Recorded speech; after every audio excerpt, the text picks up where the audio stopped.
Assalamu alaikum dostlar, туғаным, мекендештерим.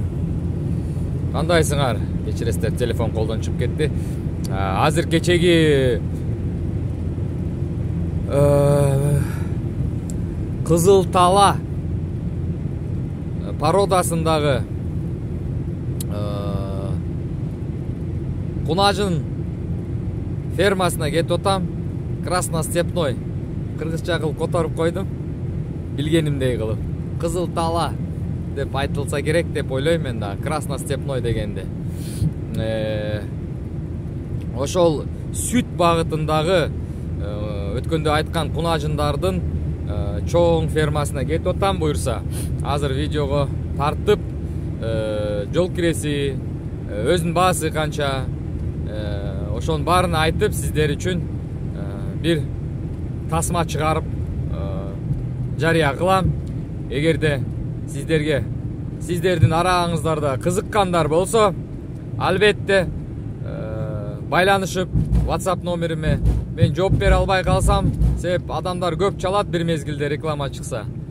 Мен баарына жооп бере албайм. Данияр жооп бербейт экен дебей эле, өзүңүздөр чечим чыгарбай эле, бир аз сабыр кылсаңыздар, кайра чалып же мага чалып кой деп койсоңуздар, албетте мен очередь менен, кезек менен ким биринчи болсо ошол биринчи адамга чалып жооп берип же жазып жооп берем. Эң ыңгайлуусу мен үчүн бул голосовой жөнөткөнүңүздөр. Себеп голосовой жөнөткөндө мага укканга ыңгайлуу. Мен машинаны башкарып кетип аткан болом. Жумуш башка колдорум менен башка жумушту аткарган болушу мүмкүн. Мына солярканын баасы 63. Так, дагы эмне дейин? Кыскасы, кимге кызык болсо, голосовой жөнөтүп койгула, мен бирден угам.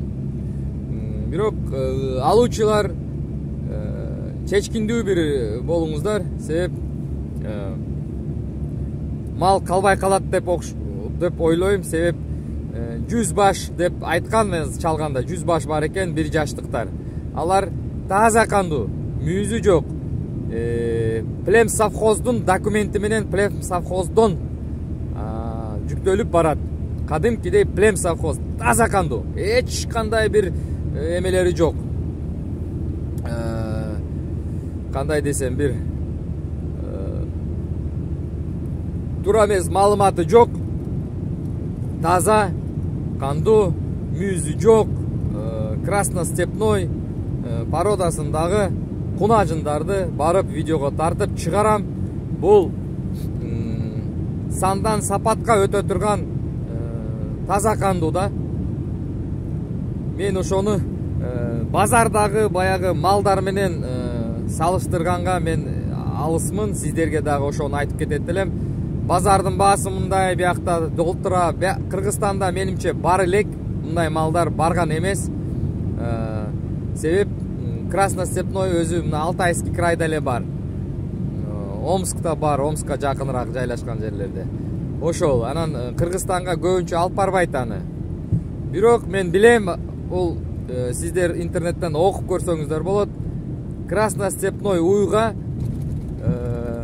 чөп тандабайт да, талада жүрүп шубактарды да жеп кете берет. Мисалы мына эмелер ким галштино-фриский пародалар, алар чөп тандайт.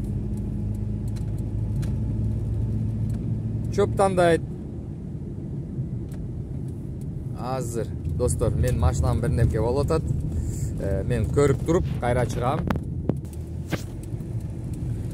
Достор, ошол мен айткандай таза кандуу, базардын баасы менен салыштырбагыла. Албетте базардын баасынан кымбат болот. Бул малдар таза кандуу, сапаттуу. Келечекте сиздерге көп эмесин алып келет, пайдасын алып келет. Мүмкүнчүлүк болсо, букалары да болсо, таза кандуу букалары, чоңоюп калган, зороюп калган букалары, 1-2 сатканга сурам. Себеп ал буканы бир адам алып калса, ушул кунажындардын линиясынан эмес, башка линиядан берет. Көбөйтүрүп эмени таза кандуу ошол пародадан кошконго, качырганга. балким экөөнү сатышы мүмкүн деп ойлоп атам. Сатып калса, ким алып калса, ошол адам утат да. Ошол достор. Азырынча ушул маалымат. Азыр барып мен видеого тартайын. Видео өтө чоң болот. Ошол эмеде дагы, айылда дагы үйлөр бар экен. Эгерде убактым жетишсе, үйлөрдү да тартып чыгар берем. Бирок менден алыс достор. Үйлөрдү алып чыгар берем. Мен биринчи жайыттар барбы жокпу ошолорду билип туруп, анан тактап, чөп заготовительдер барбы жокпу билип туруп, айтып кетейин. Мага мен 2 айдан бери жарыя берип, Алтай крайга келгиле, кимде колдон келсе үй алып жашагыла, мал чарбачылык менен алектенгиле деп жарыя чыгаргандан бери аябай көп адамдар үй алыптыр, өздөрү эмеден Авитодон издеп таап, айтпейтинин сураштырып билип алган окшойт. Эми эң эмеси, маанилүүсү, мага 7 адам кайрылды азыр. 7 адам, аттарын айтпайын, алар алыстан алып коюп, эми тактабай, көбү тактабаптыр да, ошол тактабай кайра сатып бергин деп кайрылышып атат. Ошол үйдү сатып бергин, мен тура эмес алып алыппын деген 7 адам болду. Интернеттен эле алып койдум, жактырып койдум, үй жакшы экен, бирок көп нерсесин билбей тактабай алып коюппун. Бирок сен кийинирээк айттың эле, ошол жайытыны көргүлө, жайытыны чөп жасаган адамдар барбы, ошол баарын тактап айттың эле, бирок биз аны көрбөй кечирээк көрүппүз, тактабай алып алыппыз арзан деп. Ушундай адамдар 7 болуп атат азыр, туугандар. Ошол адамдардын үйлөрүнү мен кантип сатам, мен сата албайм да. Аны өздөрү бирдемге кылып сатышат да. Ошол достор, ушундай дагы маалымат бар. Мен ойлойм, бул келечекте мындай маалымат өтө көп болот. Ошол достор. Сиздер дагы адашпай эме кылыңыздар достор. Бияктан токтоюнчу, ал жакта ГАИ болушу мүмкүн.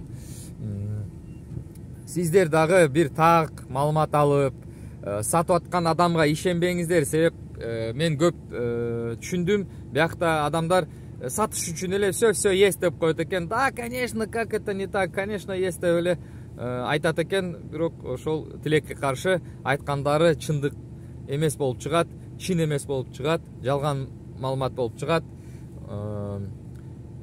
Жайты болсо чөп даярдаган адам жок болот, жем даярдаган адам жок болот. Ушундай маселелери чыгып калып, 7 адам мага кайрылды, сатып бергин, реклама кылып депчи. Эми бул туура эмес деп ойлойм.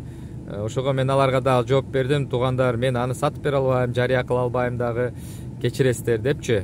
Мен тактап, бир аз мындай көрүп туруп, өзүм билип туруп, ошолорду анан жайты жок болсо жок деп айтам, жайты жок деп. Только жашаганга ыңгайлуу, жумуш таап иштеп, үй жокторго эң ыңгайлуу шарттар ушул жерде деп жарыя кылып чыгарып коюшу мүмкүн достор. Макул достор, мен дагы бир 20 километр жол жүрүшүм керек. Дагы сүйлөшөбүз. Саламатта болуңуздар.